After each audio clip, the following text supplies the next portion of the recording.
This tragedy has truly rocked this tight-knit community, from the police officers to the people who live in that neighborhood. The scope of this incident is something that this community has not seen in a number of years. They were a very nice family, and hug your relatives. Shocking is one of the few words that can even begin to describe what happened.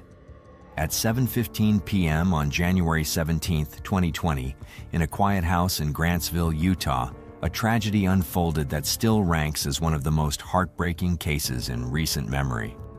4 members of the Haynie family were killed while their father fought for his life for nearly an hour.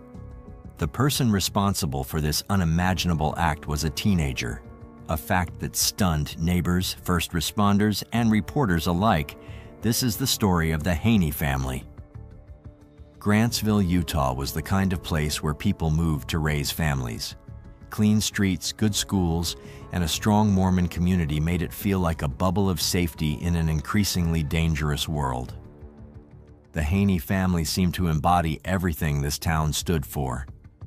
Colin Haynie Sr., 50 years old, worked hard to provide for his large family. A devoted member of the Church of Jesus Christ of Latter-day Saints, he believed in discipline, faith, and family above all else.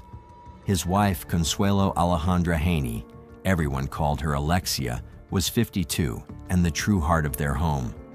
Born in Chihuahua, Mexico, she'd built her entire world around her children.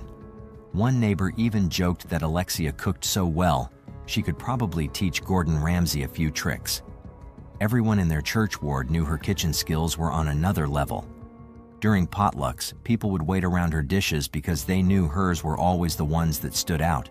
And when she wasn't cooking, she was out in her garden, proudly taking care of her fruit trees, even through Utah's tough winters. Meanwhile, the Haynie children were homeschooled for most of their lives, creating bonds that neighbors described as unusually close. Alexis, 15, was a freshman at Grantsville High School who played goalkeeper on the junior varsity soccer team. She had an artist's eye and musician's soul, playing piano beautifully and creating sculptures that amazed her teachers. Just weeks before her death, she'd completed an Iron Man sculpture that her uncle still displays in his living room, unable to part with this piece of his niece's creativity.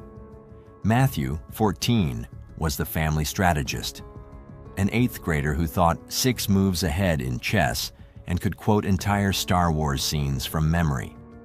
His favorite line, "I have the high ground," became a family joke during game nights.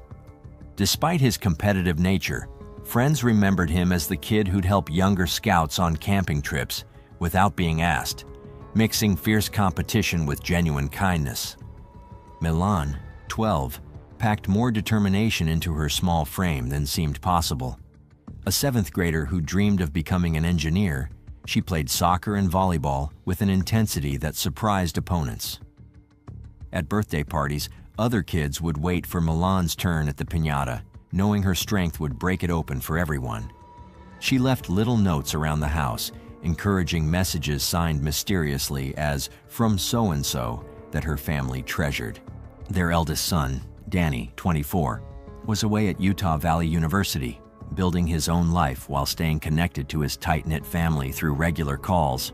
He had no idea that January 17th would be the last day his family existed as he knew it. And then there was Colin Jeffrey Haynie, CJ to everyone, 16 years old, and struggling in ways nobody fully understood. The problem started 6 months before the murders in summer 1929. After years of homeschooling, CJ was enrolled at Grantsville High School for his junior year. What should have been exciting became his undoing. CJ had an anxiety disorder that made crowded hallways feel like war zones. His speech impediment, barely noticeable among loving siblings, became a source of crushing shame in classrooms full of strangers. Teachers called him reserved and quiet, but those words didn't capture his drowning. He looked like a perfect target for bullying, one neighbor observed, watching CJ walk alone to school each morning. You could see he hadn't found his people. Now, whether that was actually happening or not, it's important to be clear. Being bullied never excuses anyone from doing something terrible. And of course, we don't support bullying in any form. but the contrast in his life was hard to ignore. At home, CJ was surrounded by siblings who understood him, who made him feel like he belonged. But once he stepped into school, he became just another quiet, awkward teen trying to survive the chaos of public school life, completely unprepared for the social pressure and loneliness that came with it. On top of everything else, life at home wasn't as perfect as people might imagine. Parents often hope their kids will make good choices, but sometimes those expectations become heavy. By December 2019, CJ's arguments with his father had grown far beyond the usual teen disagreements. They had turned into major sources of stress: school, church, spending time with friends, even something as simple as playing video games. All of it became a point of conflict. CJ wasn't just struggling to meet the expectations placed on him, he felt completely overwhelmed by them, like he was slowly sinking under pressure he didn't know how to handle. Then came the moment that could have changed everything. Around late December 2019 or early January 2020, Alexia told her eldest son Danny that CJ had been saying dark things. These statements frightened her enough to recognize her son needed professional help. She talked to Colin Sr. about getting CJ into therapy. Colin refused. According to Danny's later testimony, their father didn't want CJ speaking to a therapist because he feared what might come out. Anything that could create legal problems, or anything that might bring shame from their church community. That fear became stronger than the mother's instinct that her son was in real trouble. She knew something was wrong, but every attempt to get CJ help was shut down before it even began. Everything finally came to a breaking point on Friday, January 17th, 2020. The day started out like any normal morning. CJ stayed home from school, saying he didn't feel well, but instead of resting, he spent the entire morning preparing for what he was about to do. He took guns from the family's collection and placed ammunition around the house in spots he knew he could reach quickly. His plan was organized and deliberate. Wait for each family member to come home one by one, kill them, and make sure no one discovered the bodies before he was ready. At 1 p.m., Alexia and 12-year-old Milan came home together after school pickup. They walked through the front door like they always did, probably talking about plans for the weekend or schoolwork. CJ shot them immediately at close range.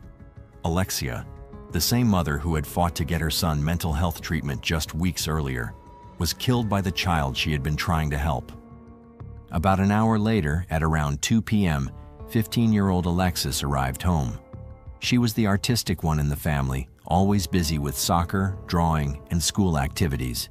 She had no idea what she was walking into. CJ shot her 5 times as soon as she stepped inside. For the next 3 hours, CJ stayed in the house with the bodies of his mother and 2 sisters. During that time, 2 different neighbors knocked on the door. One simply had a routine question. The other was the girl's piano teacher, who became concerned when Alexis and Milan didn't show up for their lesson. Neither visitor knew what was happening inside the house at that moment. Both visitors reported that CJ seemed completely normal. He was polite, gave reasonable explanations for his sister's absence, and showed no signs of distress. He stood there making small talk while his mother and sisters lay dead just feet away. At 5:17 p.m., Matthew came home from a birthday party. As mentioned earlier, he was 14, a kid who loved Star Wars and games, and he was especially close to CJ. He walked into the house like he always did, probably expecting to see his siblings or smell dinner cooking. Instead, the moment he called out for his family, CJ shot him in the head at close range. What prosecutors later described as an execution-style killing. Matthew didn't run, didn't scream, didn't even suspect danger. The way he approached CJ with complete trust showed just how far removed CJ had become from reality. The final part of the tragedy unfolded at 6:15 p.m. when their father, Colin Sr., arrived home from work. Immediately, he sensed something was off. The house was darker and quieter than usual. He called out their names, expecting someone to answer. Instead, he saw CJ standing in the shadows, pointing a gun at him. CJ fired several shots, hitting his father once in the leg. A violent struggle began. During the fight, CJ told his father that everyone else in the family was already dead and that he planned to kill every family member except himself. When Colin desperately begged for his life and told CJ that Alexia would be heartbroken if he killed his own father, CJ responded without emotion that she was already dead. The fight dragged on for nearly an hour. Colin, bleeding heavily from the gunshot wound and repeated blows, kept trying to disarm his son. CJ repeatedly struck him in the head with the gun, leaving Colin's face covered in blood. Despite this, the father never stopped fighting back. The struggle only came to an end when a neighbor arrived to return a set of house keys and unknowingly walked in on the chaos. Colin used the distraction to wrestle the gun out of CJ's hands, finally stopping the 5-hour killing spree. There have been a lot of tears shed on our street. Shock and devastation as people try to piece together what happened here Friday night. It's just really, really tough for everybody. Grantsville police believe a teenage boy used a handgun to shoot 5 people he lived with. A woman and 3 children died. A man was taken to the hospital. It's the deadliest shooting in the city of Grantsville's history. We are a very small community. We're a tight-knit community. Most everyone knows everyone. The scope of this incident is something that this community has not seen in a number of years. The investigation began with that neighbor's frantic 911 call at 7:15 p.m. as she drove Colin and CJ to the hospital.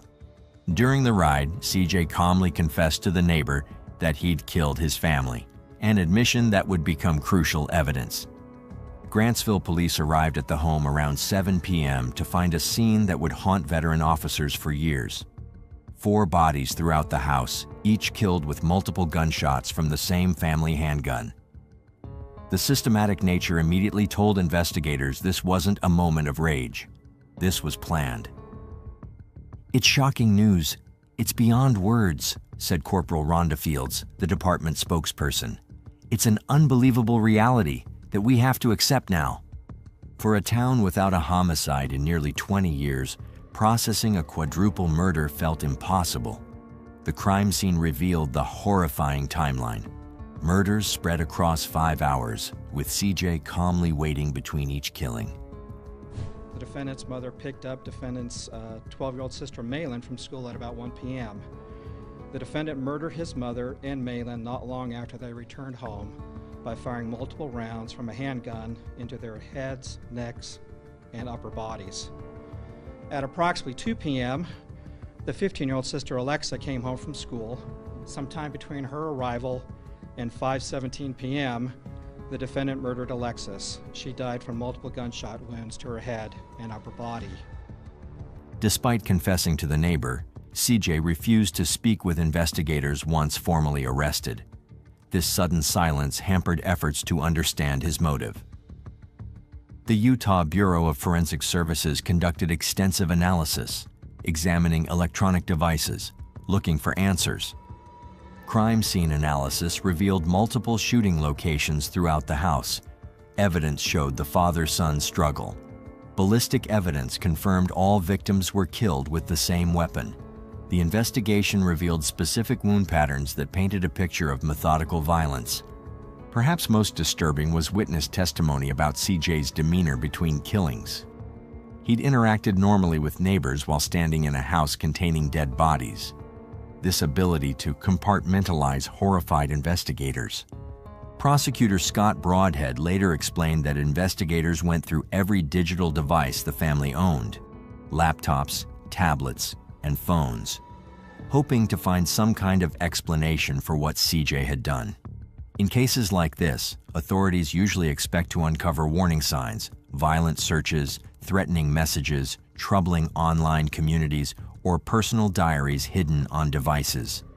But in CJ's case, there was nothing like that.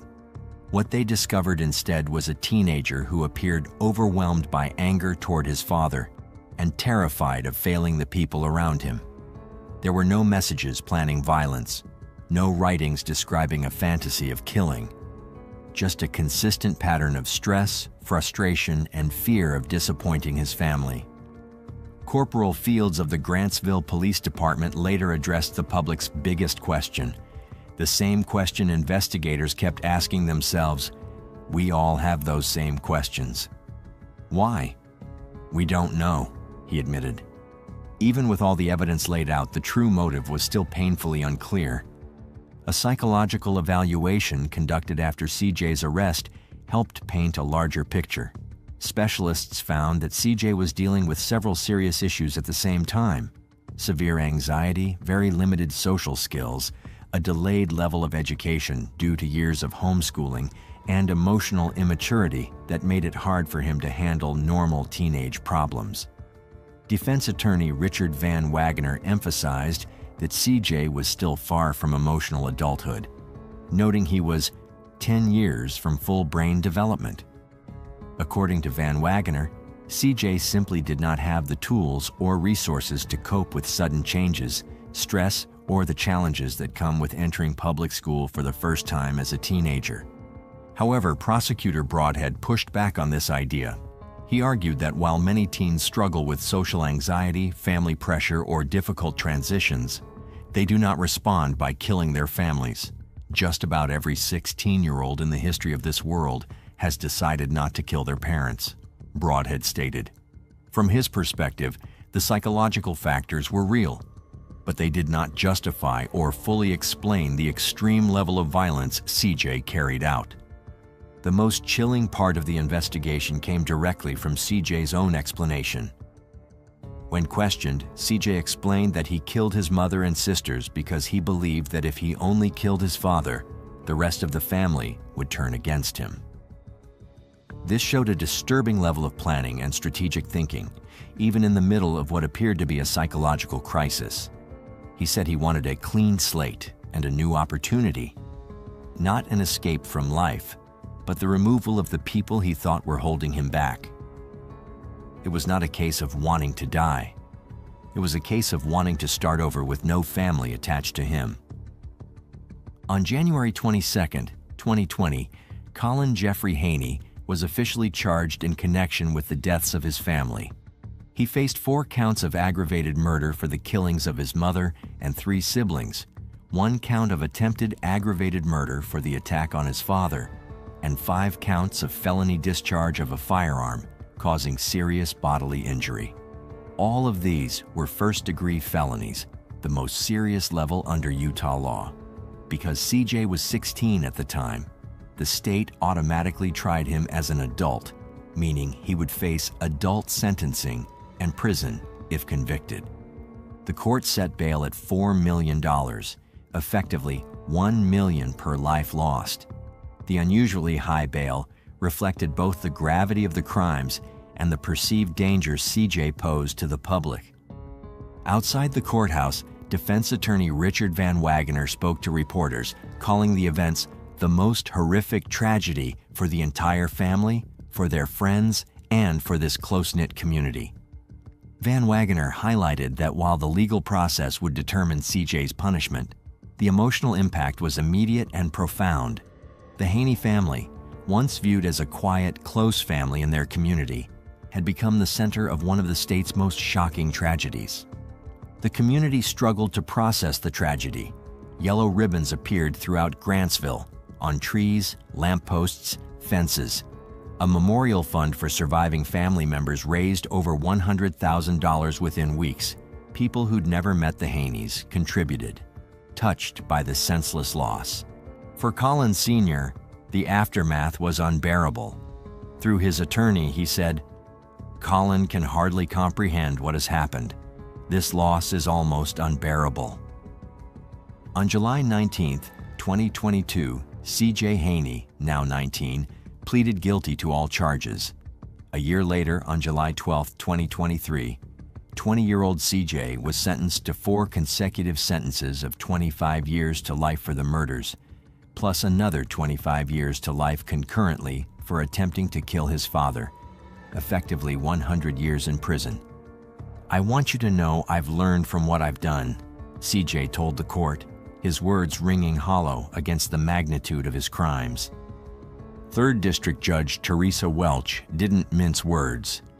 You not only deprived your family members of their lives in such a tragic and terrible manner, but you also deprived yourself of your life with them. These are the people who loved you most.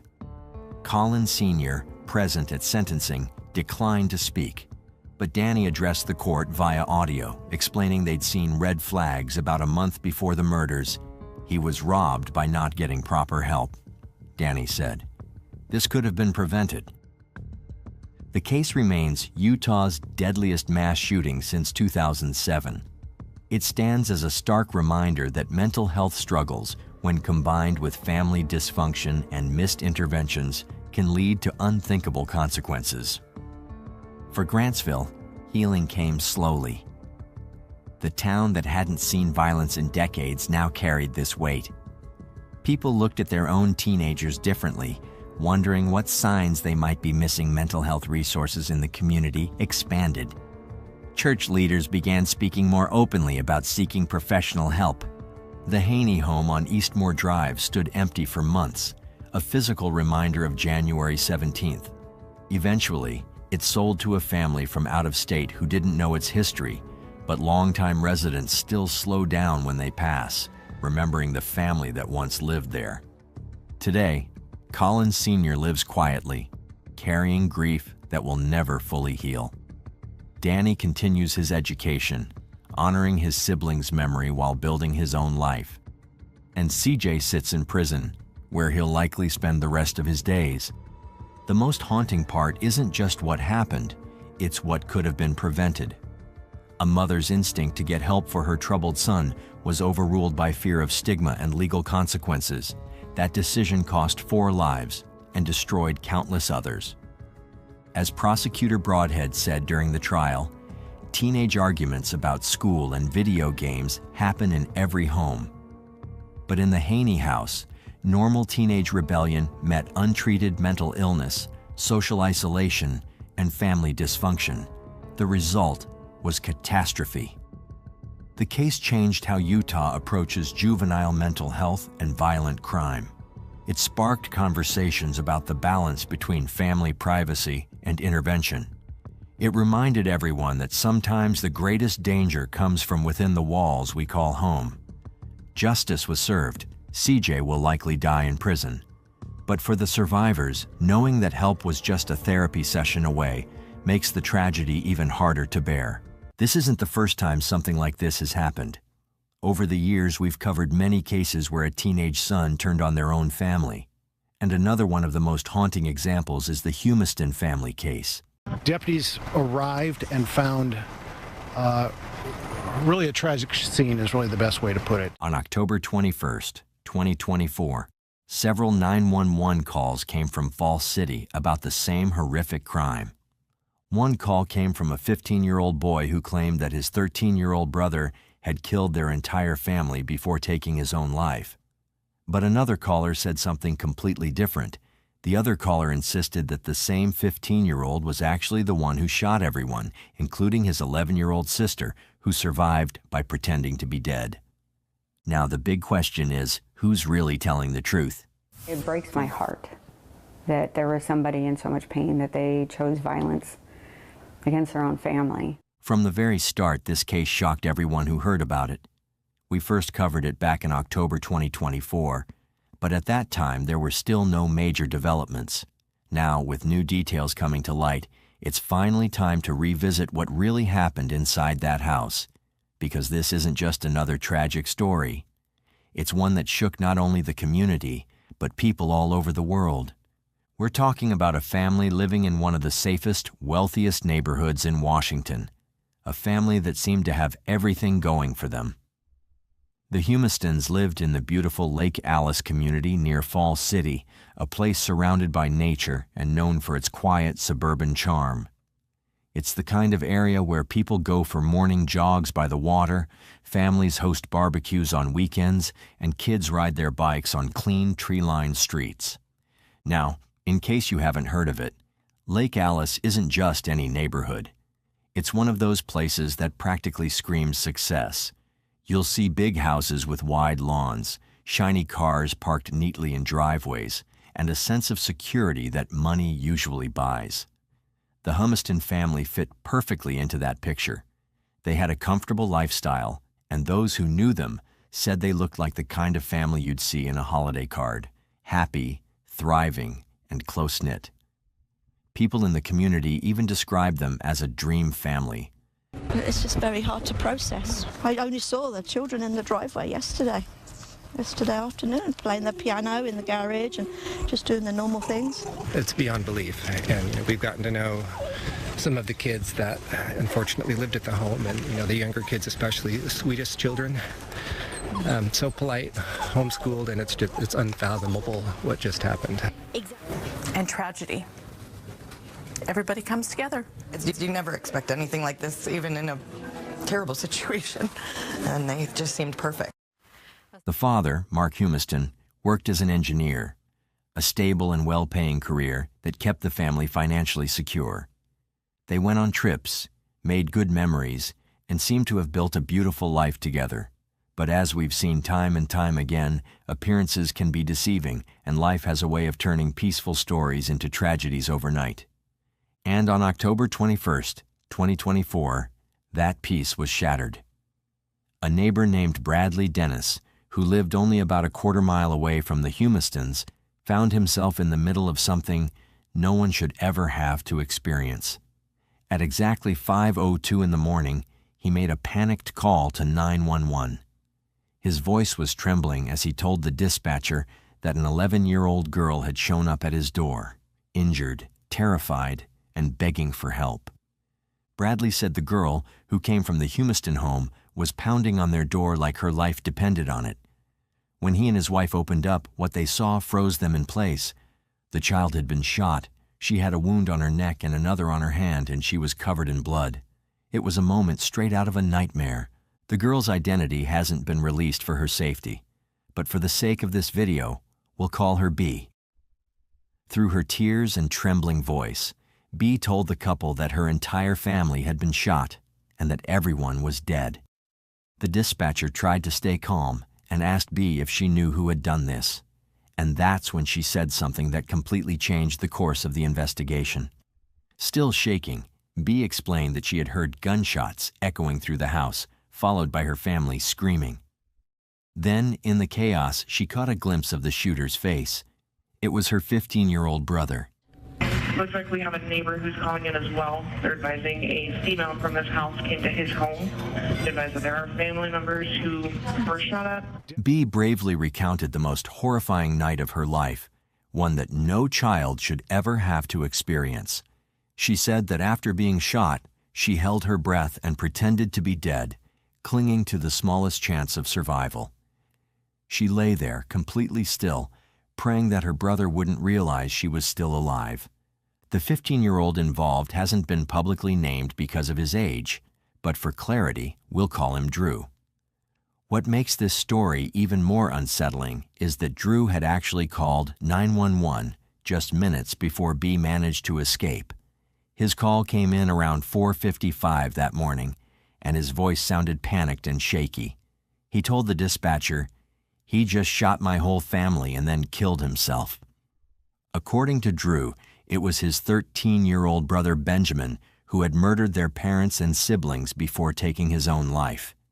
He said he was hiding in the downstairs bathroom, terrified, and claimed that Benjamin snapped after being caught looking at graphic videos the night before.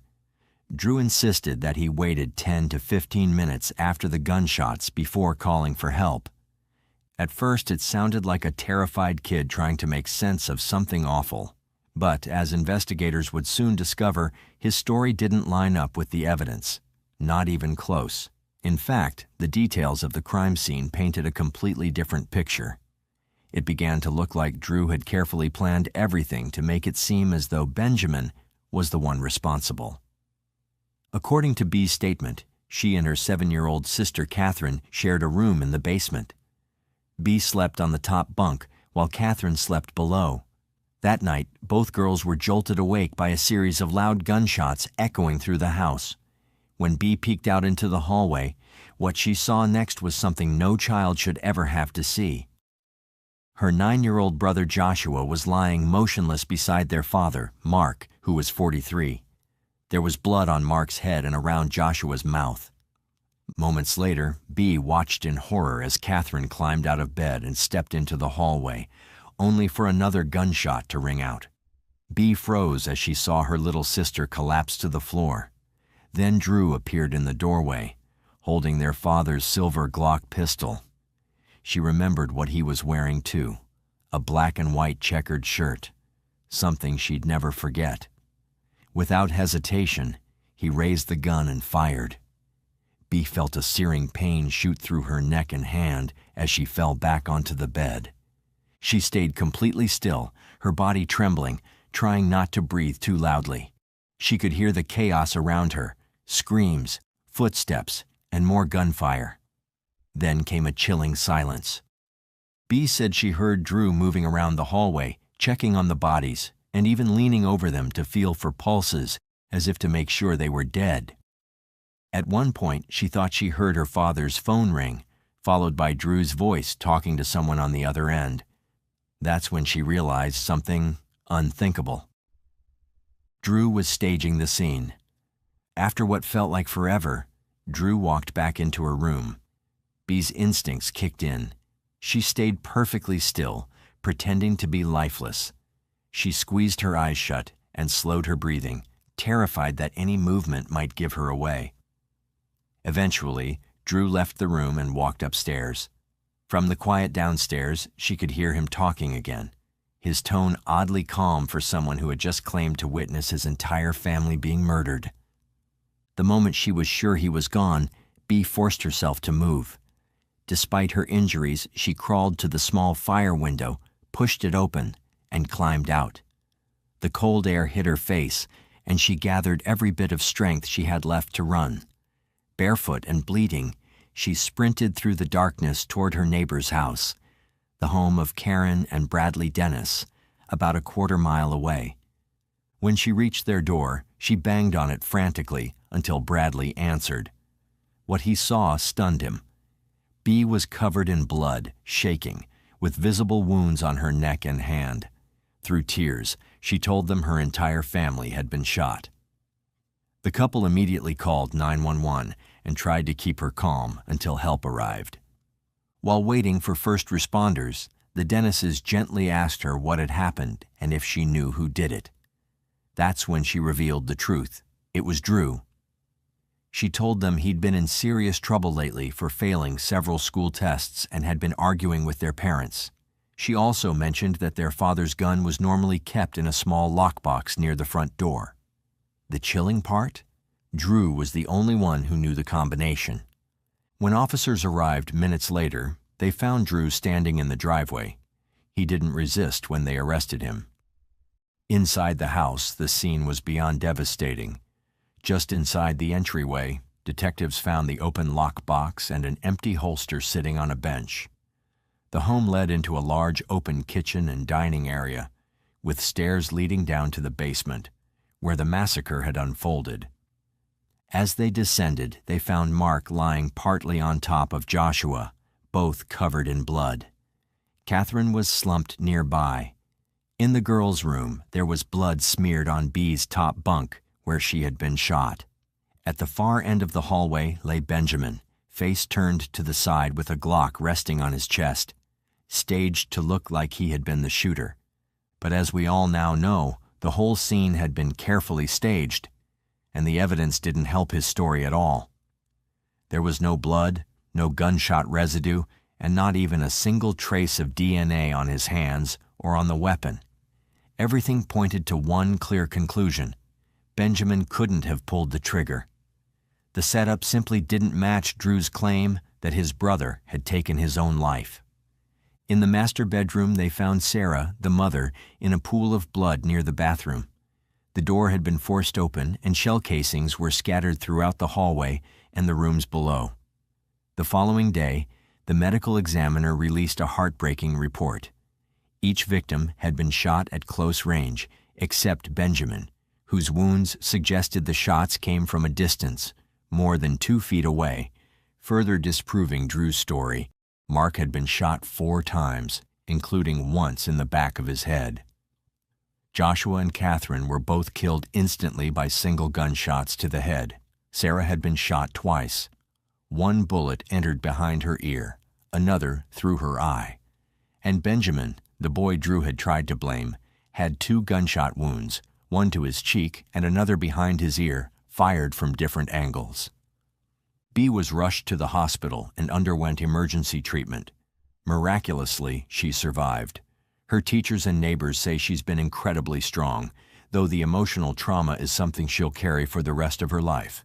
Now, when this story first broke, it made headlines across the country. Even major media outlets, including Nancy Grace, covered it extensively. But the reason it captured so much attention wasn't just because of how brutal the crime was. It was because of the unimaginable bravery of the sole surviving member, B, the 11-year-old girl who managed to stay alive by pretending to be dead and later escaping to get help. In the weeks following the tragedy, B became a symbol of strength and survival. Her courage moved people everywhere, and support started pouring in from across the nation: cards, donations, and heartfelt letters offering comfort and prayers. According to close family friends, B has been living with relatives ever since, under strict privacy and protection for her safety. Reports suggest she's now in therapy, slowly trying to rebuild her life while coping with the loss of nearly everyone she loved. Her recovery, however, hasn't been easy. Teachers and counselors who have spoken publicly say she struggles with nightmares and anxiety, which is completely understandable after what she's been through. The community has respected her family's request for privacy, but from what's been shared, B is continuing her education through a private program that allows her to stay home and heal emotionally. Meanwhile, the legal battle surrounding the case has been just as complicated as the investigation itself. Drew's defense team continues to argue that he's just a troubled 15-year-old who made poor decisions under emotional stress, while prosecutors maintain that this was a premeditated, calculated massacre. The key question now is whether Drew will be tried as an adult or a juvenile.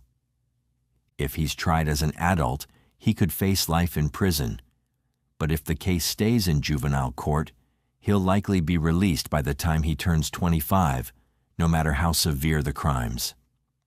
That possibility has sparked public outrage, especially among people who believe the punishment should fit the magnitude of what happened.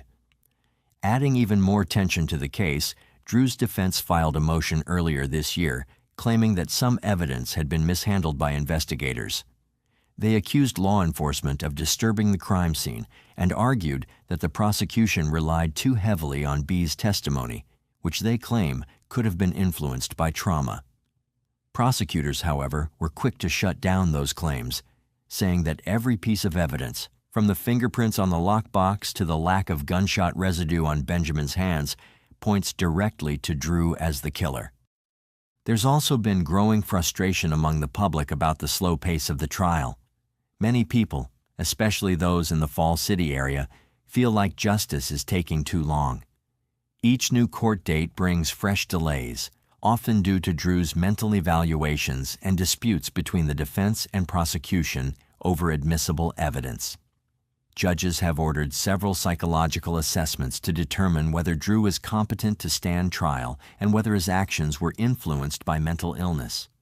As of now, Drew remains in custody at the Clark Child and Family Justice Center in King County.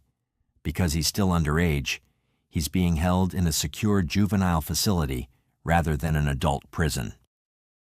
Reports from the facility say that he spends most of his time in isolation, attending mandatory counseling sessions while awaiting further court hearings. Meanwhile, the Lake Alice neighborhood still carries the scars of what happened. Many families have moved away, saying they can no longer live near the house where such horror took place. The once peaceful community now stands as a quiet reminder of how tragedy can strike anywhere, even in the safest of places. Residents have left flowers, candles, and photographs outside the Humiston home, some of which are still replaced every year on the anniversary of the killings. B's relatives have stayed mostly silent, but they've released one brief statement through their attorney thanking everyone who supported her and asking for continued prayers. They said, "She's a survivor, but she's still a child. Healing takes time, and we're grateful she's been given the space to do that." As the trial continues to move forward, both sides are preparing for what could be one of the most emotional court proceedings in recent Washington history. The outcome will not only decide Drew's fate, but also determine whether B and the rest of the community will finally get the closure they've been waiting for. For now, B is safe, surrounded by family, protected from the public, and continuing her slow path toward recovery. But the shadow of that night still lingers. The sound of those gunshots, the sight of her fallen family, and the cold realization that it was her own brother who pulled the trigger. Those are things she may never fully escape. Yet even through that darkness, her courage remains a light that continues to inspire people all over the world. Now, if you think Drew should be tried as an adult, make sure to share your thoughts in the comments below.